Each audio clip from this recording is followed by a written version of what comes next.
guys, this is HaloCraft, and I had a bit of a traumatic experience recently. So today I'm going to tell you a story. But first, you may notice that last video I did not wear the infamous blue glasses. That is because the arm was broken. It's been fixed now, but long story short, it snapped off in a bit of a weird way. On with the story, but first, context. So, as most of you will know, as I don't stop talking about it, I recently got a new camera for my birthday, the GoPro Hero 5, which I'm currently using to film this video. I talked a lot about it in my last video, and showed you lots of different accessories that I was going to use to film different things with it. Recently, I have been to a lot of different beaches and places that involve water with the intention of filming some things with the GoPro, which I did.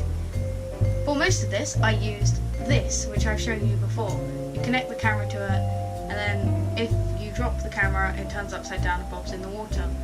I combined that with a blue wrist strap that I have somehow misplaced in the last 2 minutes, but I've got a different one to show you. Now, before you all question why I have a wrist strap on my phone, I'm very good at dropping things, okay? I don't trust myself. But it was a wrist strap like this, and I just had it attached around here so that I could have it on my wrist as well. It was perfectly safe. I used this on 3 different occasions, and everything was fine. So the first time I used it in the water was when I went to Hastings Beach with my sister and her fiance. And I had tested the camera in water before by putting it in a bathtub to make sure that the waterproof function was working. It was. Yes, it was. That was scary. Do you have any idea how wrong it feels, purposely putting a camera into water? It was weird. But by this point I knew that worked, and it was fine. And I used my trusty buoyancy aid and wrist strap, and I got some good footage that day. We also, foolishly, decided to play a game in which the last person to move as the tide came in and covered us won. I obviously lost this game because, as you will see in the footage, Sean is a lot taller than me. So that was all fun and games. I also went to an air show at Herne Bay. I didn't do so much water footage there, but I did film a few planes.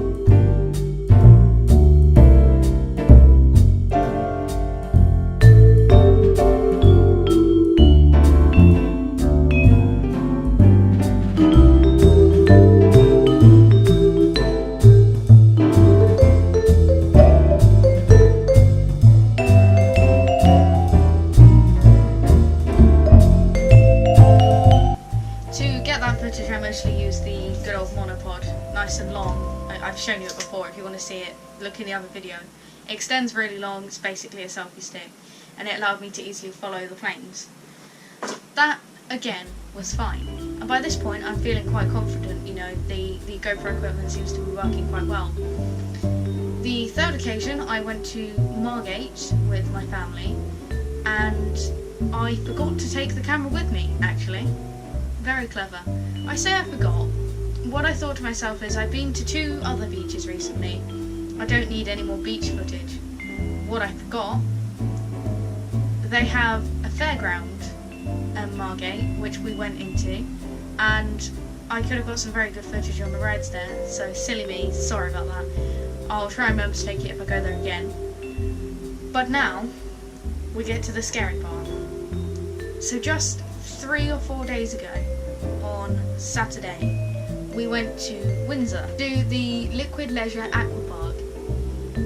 It's a very, very large inflatable obstacle course over a lake, a very deep lake. So, how did I plan to film this, you're wondering? Would I use this? Well, no, because I had to climb things, so I needed my hands free, and they also have a rule that if you're recording you have to be hands free. More specifically, that you have to use a chest harness. This is where you're all thinking, didn't you show us one of those in the last video? Yes, I did. This here is the chest harness I decided to use on that day. It's actually still a bit down. Oh well. And with it, I used this clip, which, as I've shown you before, just slides into place like so, and then the camera would attach here using the screw. So I used that, got in the water, started doing the obstacle course. It was all fine. I am going to post a full video with all the footage I got of that act challenge in the next few days, but I'm here to tell you a story, if you remember. So we got going for a little while. I had my brother checking every now and then that the camera was still recording by looking at the number on the screen, and it seemed like everything was fine. But then something scary happened. As I was climbing one particular obstacle, this bit just slowly started to slide upwards, like so. I didn't realise this until later, but that's what had been happening as I was climbing. And then I fell into the water, and it fully detached with the camera attached to it. So now I'm in the water. I have a life jacket on, so I don't have to focus on swimming. But my camera is rapidly sinking towards the bottom of a lake that I won't be able to get to the bottom of to retrieve it. So it was like everything around me just stopped. It was me and the camera. I used my hand to push it back up towards the surface in a desperate attempt to give myself some more time. And somehow, miraculously, I managed to grab it. I have no idea how I achieved this or how I've even still got this camera. It is amazing that I didn't lose it that day. You may be thinking to yourself, what is my solution for this? Am I just gonna never use the GoPro again for anything that could risk it? You see, the bit I didn't tell you last video, or so far in this video, is that all of this equipment that I brought, I got off of Amazon, which means that it's not official GoPro equipment. I do, however, have a theory that if I'd have used the official GoPro clip, which, in comparison to this one, if you see up close, has a little rubber stopper that stops this bit from moving at all, maybe it would have been okay. But the problem with that is that this doesn't provide enough room for the camera to be able to face the right way when it's attached. So, what am I supposed to do in future? I decided the only solution was to buy this. This is the official GoPro chest harness. I'm going to show you what's different about it.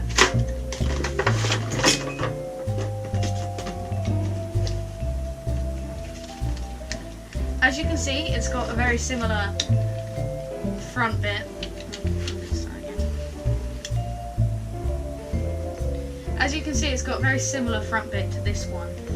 One of the major differences you'll notice straight away is that here, this second shoulder strap is attached to where the clip goes in, whereas on this one, the clip is totally separate. I don't know what difference that makes specifically, but you can kind of see also that the plastic looks and it also feels stronger on this one compared to the cheap one. And even the elastic feels thicker and stronger. Now, as I was thinking at the time, and you're probably thinking now, how is this going to make any difference to the problem I had with it slipping out? Let me show you. This chest harness comes with an official GoPro connector, which, as you can see, is much longer than this one. So that means that there'll be enough space for the camera to sit at the right angle, and I can use the official GoPro connector. So this will slide in just like the other one, but then, as I showed you before, it has this piece of rubber that you push down, which means this isn't going anywhere, so it shouldn't slide out in future.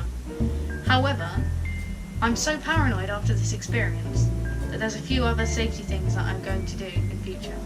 The first safety measure I'm going to use, aside from using the official chest harness, is this.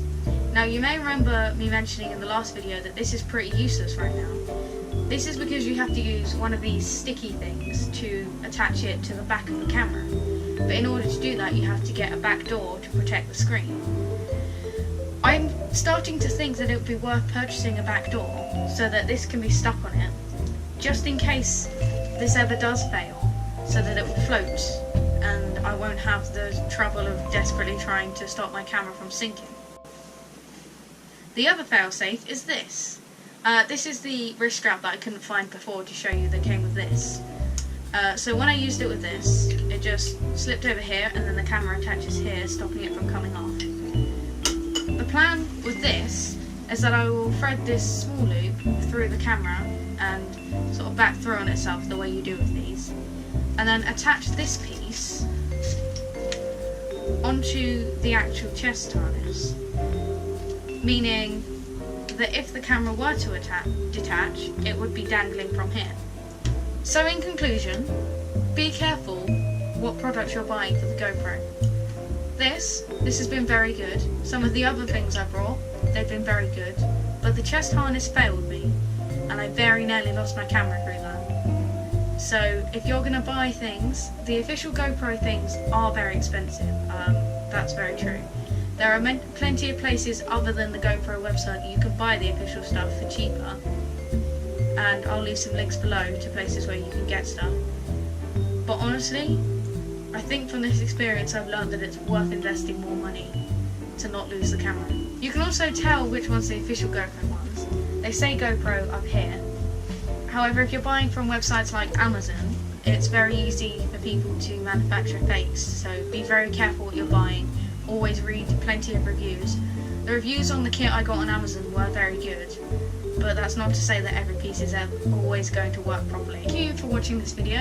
I hope you found it interesting hearing about the sorrows of my life and how I almost lost a camera that I've only had for like 2 weeks. Subscribe if you'd like more silly stories about almost serious experiences, as I'm not the sharpest knife in the drawer, so there'll be plenty more of these sorts of stories to come, trust me. I'll also be posting a video which has all footage in that I managed to get from the aqua place. Also, there'll be a link below if you want to go to the Liquid Leisure Aqua Park. It was very good.